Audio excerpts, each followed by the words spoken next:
ये देश हमारा है, उम्मत हमारा है। ये देश हमारा है, उम्मत हमारा है। इसका एक जरा हमें जान से प्यारा है। इसका एक जरा हमें जान से प्यारा है। ये देश, ये देश, ये देश हमारा है। ये देश हमारा है। ये देश हमारा। रहीम, बिस्मिल्लाह रहमान रहीम।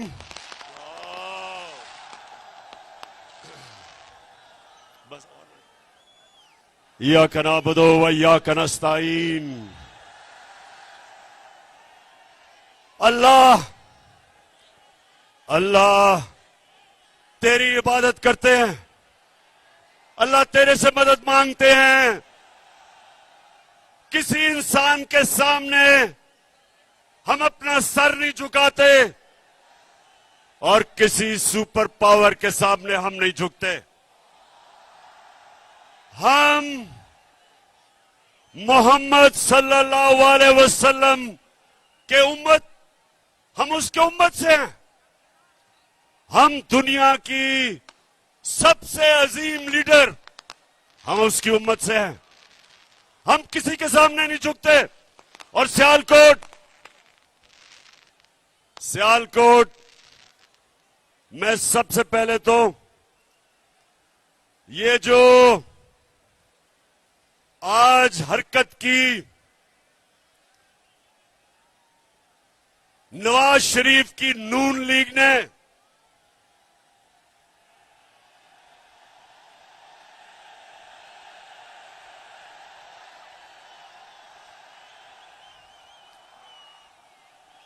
नवाज शरीफ, जितने बड़े बुज़दिल तुम हो उतनी तुम्हारी पार्टी है। हमने एक दफा सियालकोट, हमने एक दफा नहीं कोशिश की इनके जलसे रोकने की या इनकी लॉन्ग मार्च रोकने की।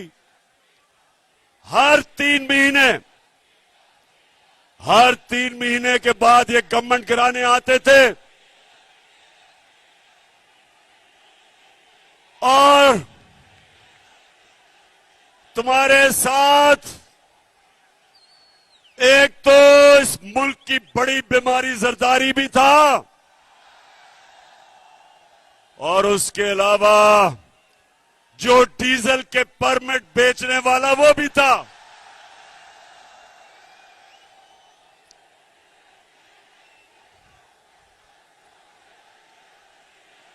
सियालकोट, पहले तो मैं आपके जुनून को सलाम करता हूं। मुझे 1 घंटा लगा यहां पहुंचने के लिए क्योंकि सारे रास्ते बंद हैं। काफले आ रहे हैं इस तरफ जो पहुंच नहीं सकते क्योंकि इन्होंने एक साजिश के तहत हमें बड़ी ग्राउंड में जलसा करने के लिए रोका ताकि ये समझते थे कि एक ही सड़क है, लोग ही नहीं पहुंच सकेंगे। तो नवाज, तुम्हारी और तुम्हारी पार्टी बुज़दिल भी है। तुमने कभी जिंदगी में एक काम ईमानदारी से नहीं किया। ये जब क्रिकेट खेलता था तो अपना अंपायर खड़ा करके क्रिकेट भी खेलता था।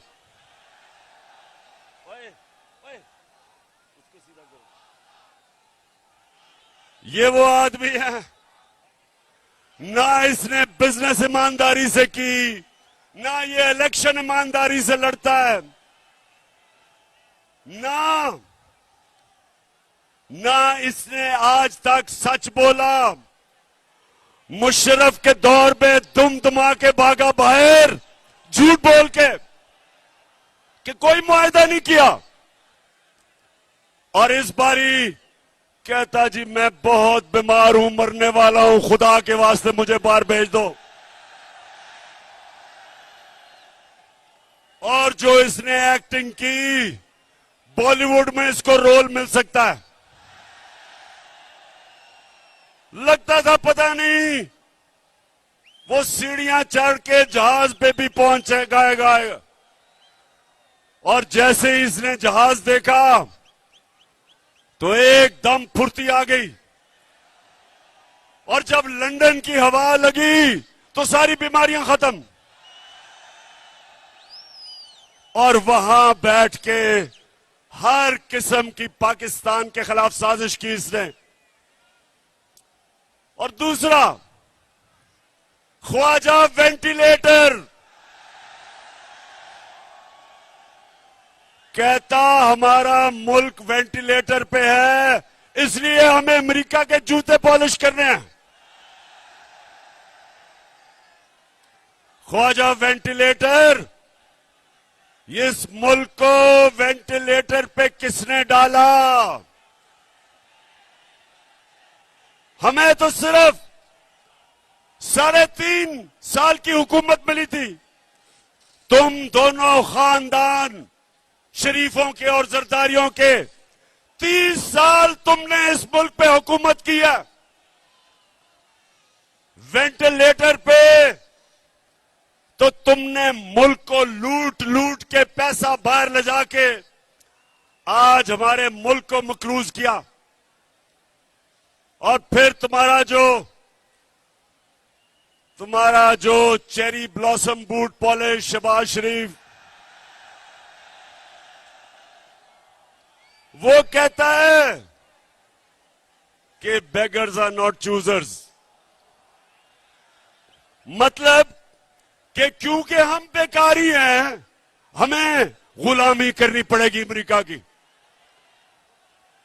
सियालकोट के लोगों, मुझे ये बताओ कि क्या आपको अमेरिका की गुलामी कबूल है? आप सबको और मेरे पाकिस्तानियों को इसलिए ना अमेरिका ना किसी की गुलामी कबूल इसलिए नहीं क्योंकि हम मोहम्मद सल्लल्लाहु अलैहि वसल्लम के उम्मती हैं। हम अल्लाह के सिवा, हमारा तो दावा है कि ला इलाहा इल्लल्लाह, अल्लाह तेरे सिवा किसी के सामने नहीं हम झुकते। और जब मुसलमान नौजवानों किसी के सामने झुकता है तो वो सबसे बड़ा शिर्क समझा जाता है इस्लाम में। हमें ला इलाहा इल्लल्लाह गैरत देता है, हमें गैरतमंद कौम है। हम इन चोरों डाकों की तरह किसी की गुलामी कबूल नहीं करते।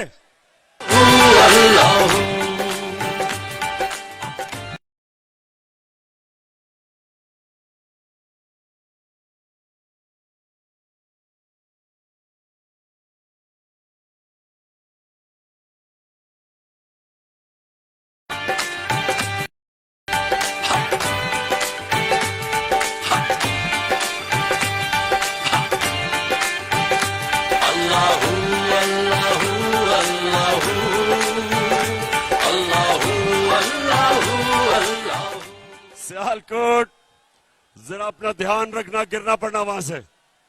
अच्छा, सियालकोट इन्होंने कोशिश की आपको रोकने के लिए। नवाज शरीफ, तुम और 3 स्टूडेंट्स सुन लो, मेरी आज गौर से बात सुन लो। आज तक दुनिया की तारीख में कभी कोई इनकलाब को नहीं रोक सका। ये सियासत नहीं हो रही, ये इनकलाब आ रहा है। कौम आज तहरीक पाकिस्तान के बाद दूसरी आजादी की तहरीक के लिए तैयार है। अपनी हकीकी आजादी के लिए कौम बाहर निकल रही है, और इसको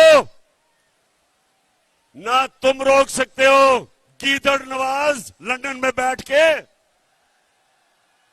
ना ये तुम्हारा बूट पॉलिश करने वाला मुजरिम भाई रोक सकता है, ना उसका करप्ट बेटा रोक सकता है, और ना वो 18 कत्ल करने वाला इंटीरियर मिनिस्टर रोक सकता है। इसको कोई ताकत नहीं रोक सकती। और आज गौर से सुन लो, हम हमेशा, मेरी जमात ने हमेशा पुरअमन एहतजाज किया है। इंशाअल्लाह जब हम इस्लामाबाद पहुंचेंगे हम पुरअमन रहेंगे। लेकिन ये गौर से सुन लो कि अगर तुमने जो आज हरकत की है, अगर तुम ये हरकत करोगे और इंतशार फैलाने की कोशिश करोगे तो तुम्हें किसी को छुपने की जगह नहीं मिलेगी पाकिस्तान में। मैं आज, अब सियालकोट के लोगों जरा गौर से मेरी बात सुनना, आराम से, आराम से पहले बात सुना मेरी। बड़ी अहम बात करने लगा हूं, खामोशी से सुने।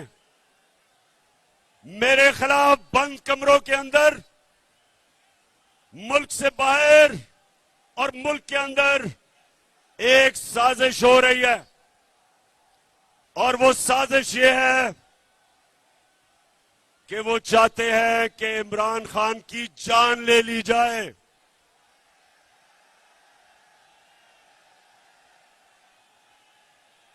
सुन ले जरा, ये साजिश का मुझे पहले पता था, और मुझे चंद दिन पहले मुझे पूरा इल्म हो चुका है। तो पहले जरा गौर से सुने मैं क्या किया है। मैंने, नौजवानों, मैंने एक वीडियो रिकॉर्ड करवाई है। मैंने ये वीडियो रिकॉर्ड करवा के एक महफूज जगह पे रख दी है कि अगर मुझे कुछ होगा ये वीडियो सारी कौम के सामने आएगी। और इस वीडियो में मैंने पिछली गर्मियों से जो ये मेरे खिलाफ साजिश हुई, जो जो इस साजिश में मुलव्वस है, मैंने एक एक का नाम लिया इस वीडियो में।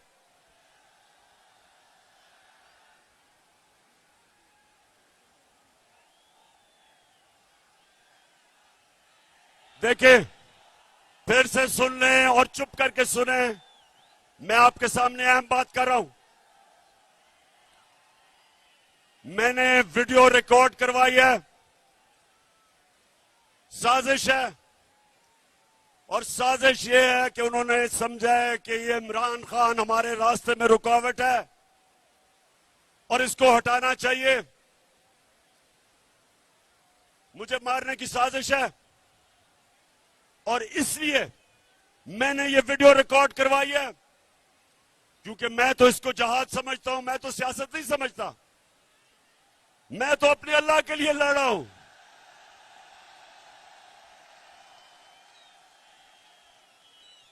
लेकिन मैं ये चाहता हूं कि अगर मुझे कुछ होगा तो मैं अपने सारे पाकिस्तानियों को चाहता हूं कि आपको पता चले कि कौन कौन इस साजिश में मुलव्वस था। बाहर बैठ के कौन इस साजिश का किरदार था, और मेरे मुल्क में बैठ के किस किस ने साजिश की, इनमें सबके मैंने नाम लिए हैं। बस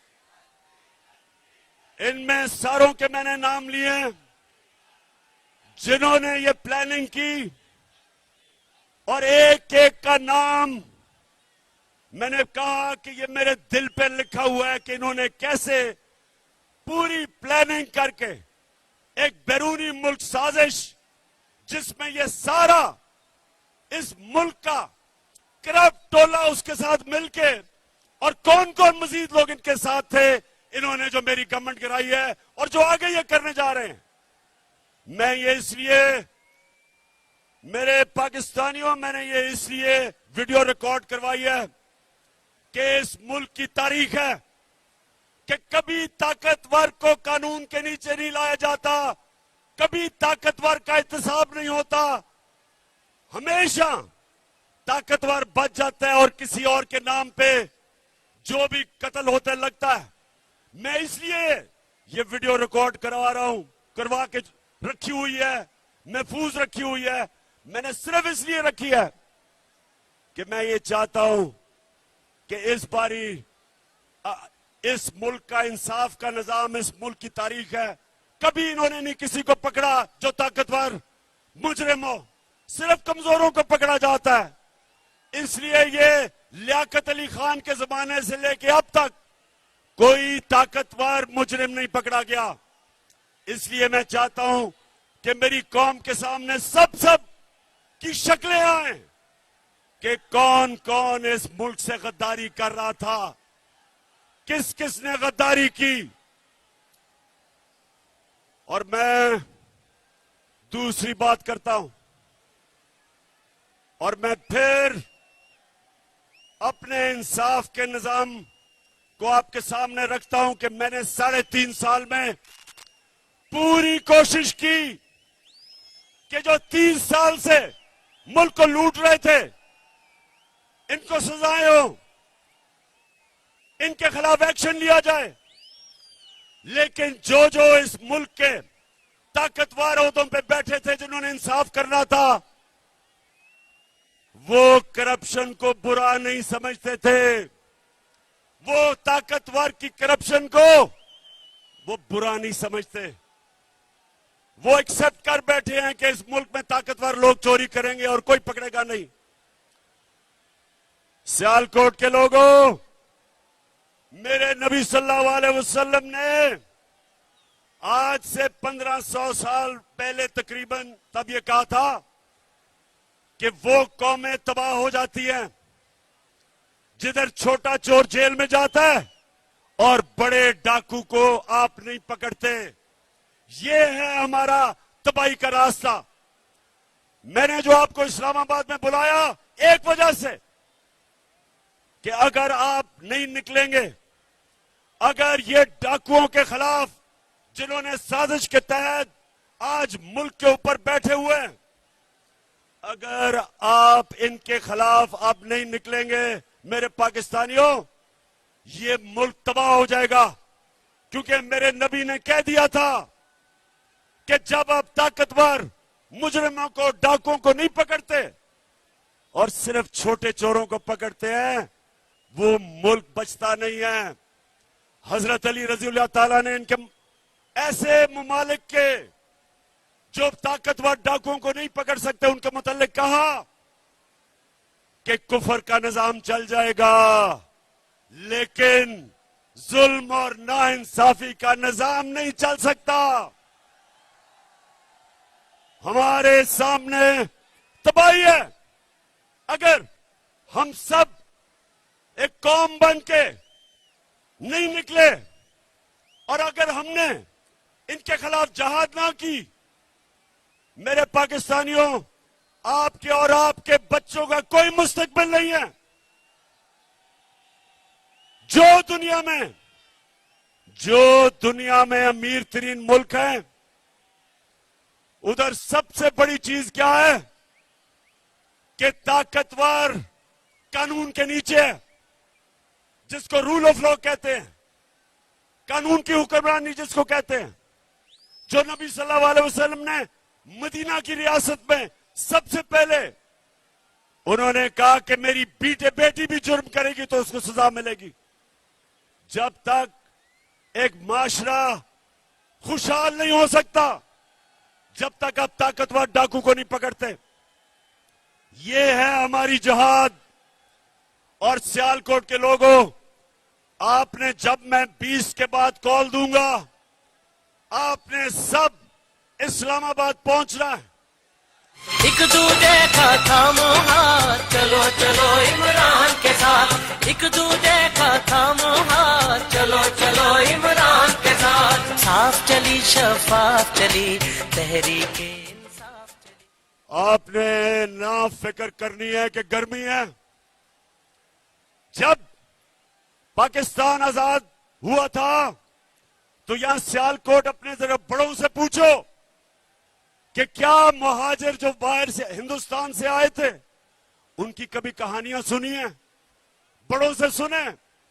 मैं जब लाहौर में बड़ा हो रहा था, जो भी वहां से आए थे पंजाब से, ईस्ट पंजाब से, जो कत्लेआम हुई थी मुसलमानों की, औरतों की, बच्चों की, लाखों लोग कुर्बान हुए थे इस मुल्क बनाने के लिए। और आज मैं अपनी कौम से वही कुर्बानी मांग रहा हूं, अपने आप को हकीकी आजादी देने के लिए इन चोरों से, इन अमरीकियों के गुलामों से। आपने ना गर्मी देखनी है, ना आपने देखना है कि रास्ते में रुकावटें हैं, ना कंटेनर देखना है। नौजवानों, आपका जुनून इन सारे कंटेनर्स और जो भी रुकावटें इसको बहा के ले जाएगा। मैं अपने नौजवानों से खास तौर पे आज कह रहा हूं कि तैयारी करें। इन्होंने 2 दिन पहले ट्रांसपोर्ट बंद कर देनी है, इन्होंने पेट्रोल बंद कर देना है, इन्होंने इंटरनेट बंद कर देनी है। उससे पहले तैयारी करें और ये देखेंगे इंशाअल्लाह। तैयार हो जाओ, चेरी ब्लॉसम तैयार हो जाओ, ख्वाजा वेंटिलेटर तैयार हो जाओ, 18 कत्ल करने वाले वजीर तैयार हो जाओ, सब तैयार हो जाओ। अवाम का समुंदर आने वाला है इस्लामाबाद। अब इमरान ही करेगा सब कप्तान, नया बनेगा पाकिस्तान, नया बनेगा पाकिस्तान, नया बनेगा पाकिस्तान। डट के खड़ा है अब इमरान, नया बनेगा पाकिस्तान। तो सियालकोट, सुनो मेरी बात। ये जो मुल्क से हुआ है, अब जरा गौर से सुनो। और मैं आज अपनी अदलिया से बड़ी आजिज़ी से आपसे एक सवाल पूछ रहा हूं। अपने सियालकोट और पाकिस्तानी कौम के सामने मैं अपनी अदलिया से फिर कहता हूं, बड़ी आजिज़ी से सवाल पूछता हूं। बड़ा अच्छा किया आपने सुओ मोटो एक्शन ले लिया इतवार को। आपको कोई बहुत ही खतरा होगा इमरान खान से कि 12 बजे अदालतें भी खोल दी चले, ठीक है।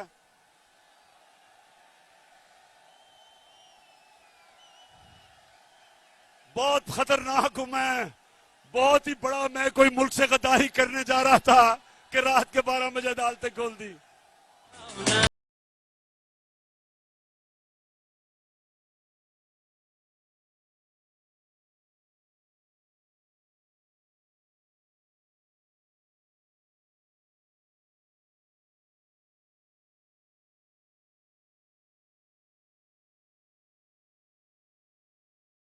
मैं आजिज़ी से अपनी अदलिया से पूछता हूं, और बड़ा मासूमाना सा सवाल है कि शहबाज शरीफ, इसका बेटा हमजा शरीफ, और जो मफरूर बेटा हुआ है सलमान शहबाज, 24 अरब रुपए के इनके ऊपर FIA के केसेस हैं।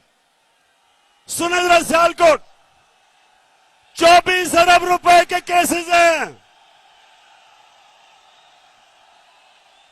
प्राइम मिनिस्टर पे, चीफ मिनिस्टर पे, और जो भाई भगौड़ा हो चुका है, 24 अरब रुपए का मतलब, 24 अरब रुपए का मतलब कि 2400 करोड़ रुपए के इनके ऊपर करप्शन के केसेस हैं।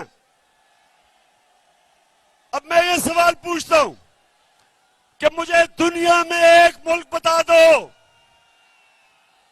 कि एफआईए इन्वेस्टिगेट करके आपके ऊपर ये केसेस बनाती है और इक्तदार में आके आप उसी एफआईए के ऊपर बैठ के और सबसे पहले सारे वो लोग जिन्होंने केसेस बनाए उनको फारिग करते हैं। और फिर और मैं सलाम करता हूं डॉक्टर रिजवान आपको कि एक जबरदस्त एफआईए का ऑफिसर जिसमें दिलेरी थी, जो दलेर आदमी था, जिसने शरीफ माफिया के खिलाफ कार्रवाई करके मकसूद चपड़ासी के बैंक अकाउंट में और नौकरों के बैंक अकाउंट में 16 अरब रुपए पकड़े। और फिर क्या हुआ? डॉक्टर रिजवान के ऊपर दबाव डाला गया। हमजा शरीफ ने उसको धमकियां दी और वो डॉक्टर रिजवान शदीद दबाव में था और उसको हार्ट अटैक हुआ, मर गया। कल क्या हुआ? जो दूसरा ऑफिसर ये शहबाज शरीफ का एफआईए का केस इन्वेस्टिगेट कर रहा था, उसका नाम नदीम अख्तर था, उसको कल हार्ट अटैक हो गया। सियालकोट उसको भी हार्ट अटैक हो गया कल। मैं ये सवाल पूछता हूं कि ये कैसे है कि माफिया का जो इन्वेस्टिगेट करता है उनके ऊपर किस तरह का दबाव है? किधर है मेरी अदालतें? आपका काम है इनकी हिफाजत करना। कौन आगे से इस मुल्क के कौन से सरकारी नौकर, कौन सी एफआईए, कौन सी एफबीआर, कौन से पुलिस ऑफिसर कभी भी आपके सामने खड़े होंगे? इस मुल्क के अदारे कैसे ताकतवर मुजरिमों के सामने खड़े होंगे? पहले ही डरते थे और अब जब फिर साजिश के तहत इन मुजरिमों को ऊपर मुलव्वस कर दिया तो अब मुझे सवाल पूछता हूं अपनी अदलिया से, कौन इस मुल्क के इदारों की हिफाजत करेगा?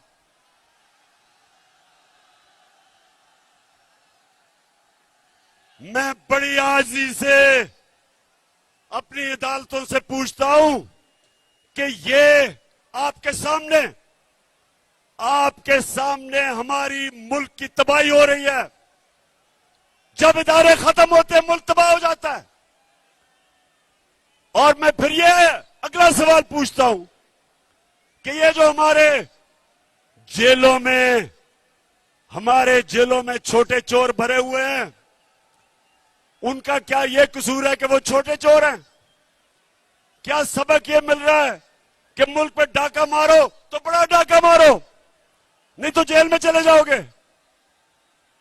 मैं आज, अगर आपने इनको नहीं पकड़ना तो मैं आज फिर से कहता हूं कि पाकिस्तान के जेल खोल दें, ये गरीबों को बाहर निकालें, जो बेरोजगारी में चोरी करते हैं, घर में बच्चे भूखे हैं, उनको बाहर निकाल दें।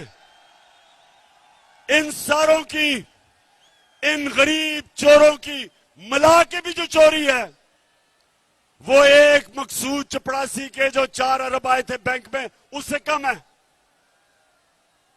ये जुल्म का निजाम है।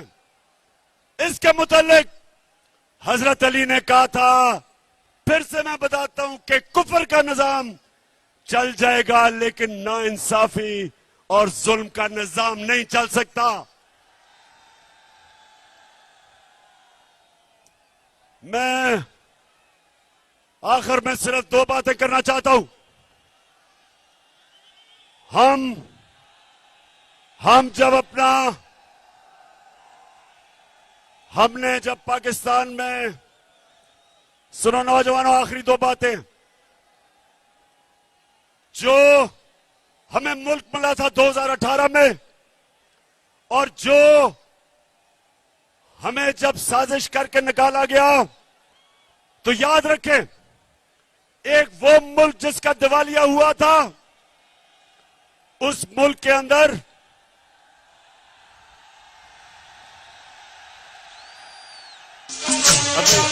ये देश हमारा है, ये धर्म हमारा है, ये देश हमारा है, ये धर्म हमारा है। इसका एक जरा हमें जान से प्यारा है, इसका एक जरा हमें जान से प्यारा है। उसको पाकिस्तान का झंडा पकड़ा दो, पाकिस्तान का।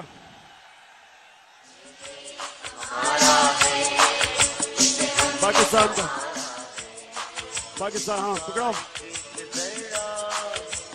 जान से प्यारा है, इसका एक जरा हमें जान से प्यारा।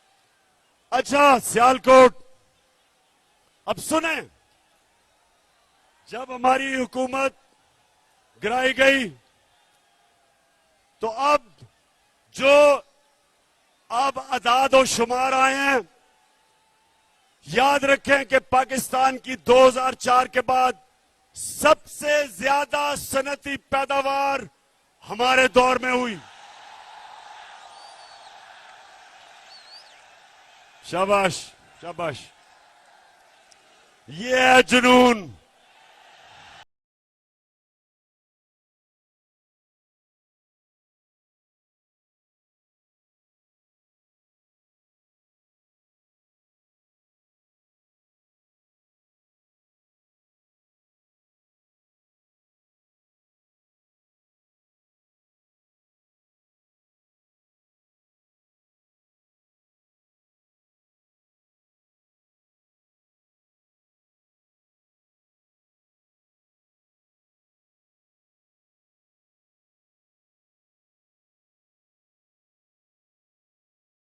ये जो जुनून है, ये कीमा के नाम दे के जलसों पे लाके ये नहीं खरीदा जा सकता।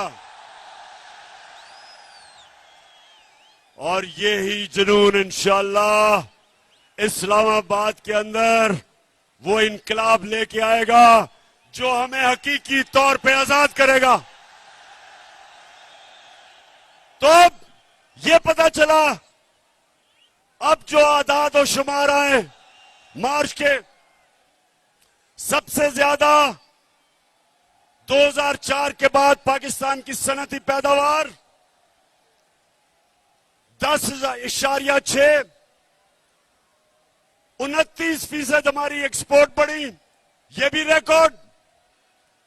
4 फसलों के अंदर रिकॉर्ड हुआ, मकई में, चावल में, गन्ने में और आलू में रिकॉर्ड हुआ। सबसे ज्यादा पैसा हमारे किसानों के पास गया, देहातों में खुशहाली आई, सारे बर्रे सगीर में सबसे ज्यादा रोजगार पाकिस्तान में, हिंदुस्तान से भी ज्यादा। और सबसे बड़ी बात यह कि जो अब अदाद और शुमार आए हैं, पाकिस्तान की जो ग्रोथ रेट है वो तकरीबन 6%, जो रिकॉर्ड है। तो कहने का मकसद यह है कि जब इन्होंने साजिश करके हुकूमत गिराई थी, तब पाकिस्तान एक तरक्की के रास्ते पे निकल चुका था। जब से ये आए हैं चोर, रुपया तकरीबन 195 पे पहुंच गया, स्टॉक एक्सचेंज बैठ गई है। महंगाई का हाल ये है कि आज वो किधर हैं, वो किधर हैं, वो मीडिया हाउस किधर हैं जो जाके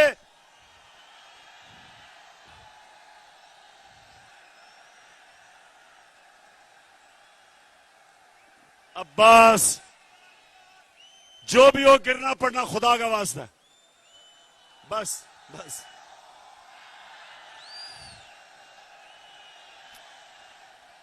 माशाल्लाह माशाल्लाह, इस्लामाबाद में सियालकोट की पूरी तैयारी है इस्लामाबाद के लिए। अच्छा, तो अब ये मुल्क का दिवालिया निकाल रहे हैं, रुपया गिर रहा है, फॉरेन एक्सचेंज नीचे जा रहे हैं। अब ये क्या करेंगे? अमेरिका के पास जाएंगे और अमेरिका से भीख मांगेंगे कि हमें पैसे दो, हमें बचाओ। बिलावल जा रहा है अमेरिका।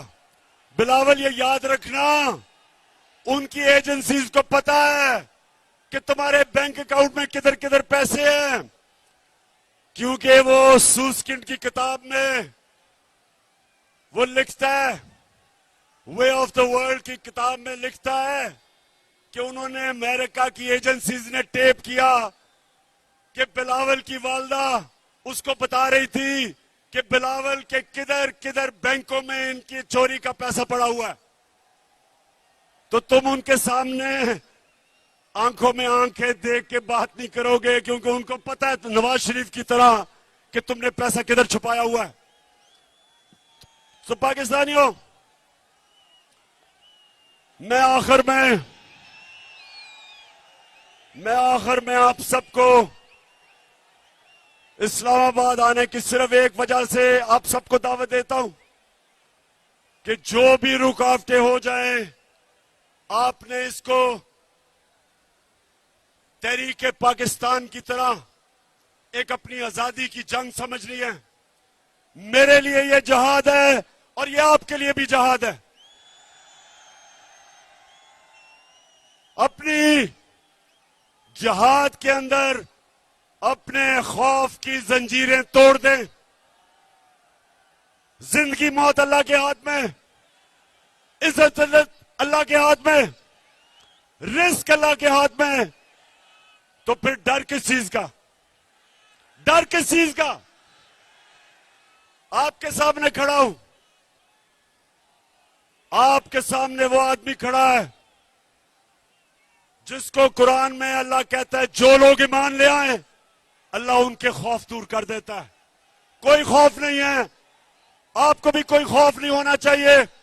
तैयारी करें और इंशाअल्लाह इस्लामाबाद में मुलाकात होगी।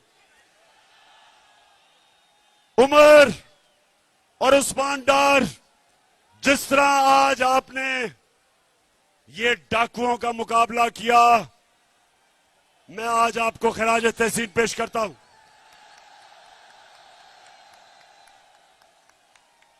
तुम्हारी माशाअल्लाह अच्छी ट्रेनिंग की हुई है।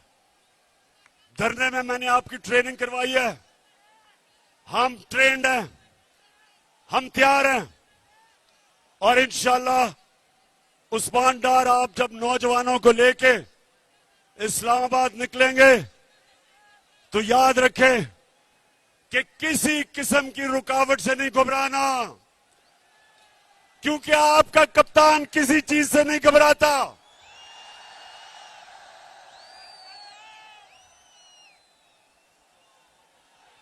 पाकिस्तान जिंदाबाद, पाकिस्तान पाइंदाबाद। अल्लाह अल्लाह अल्लाह।